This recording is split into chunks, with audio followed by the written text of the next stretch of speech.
Même en hiver, c'est une forêt qui bruisse de cris d'oiseaux. Un véritable îlot de biodiversité. 540 hectares entre la Robertsau et la Vansenau, l'une des deux grandes forêts rhénanes aux portes de Strasbourg. Elle est riche en espèces animales du fait de sa diversité de milieux. On peut avoir des parties de forêt qui vont être plus forestières comme celle-ci. Et puis on va avoir tous les cours d'eau, les zones plus marécageuses, les prairies humides, les forêts très humides, les arbres vont pousser les pieds dans l'eau. La forêt de la Robertsau, la Vansenau, est en passe de devenir la troisième de l'Eurométropole, classée réserve naturelle nationale.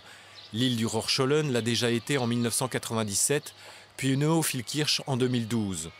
3 espaces protégés et qui ont l'intérêt d'être reliés entre eux par le Rhin.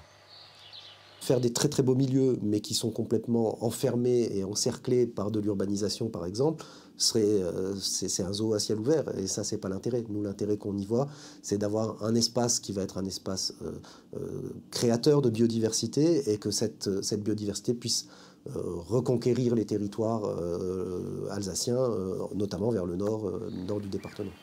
Le classement en réserve naturelle nationale est un long cheminement, plus de 20 ans cette fois-ci, mais à la clé, une prise en charge de l'État à hauteur de 100 000 € par an. Il y aura aussi des devoirs, celui de tout faire pour protéger la forêt. Il ne s'agit pas de mettre la forêt sous cloche, mais par contre, cela imposera un certain nombre de contraintes.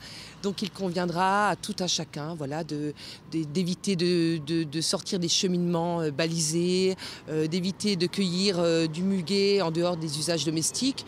Des contraintes somme toute limitées par rapport aux enjeux que constitue ce classement. L'enquête publique est en cours jusqu'à fin février. Il faudra encore le feu vert du Conseil national de la protection de la nature. Le classement est attendu en 2019.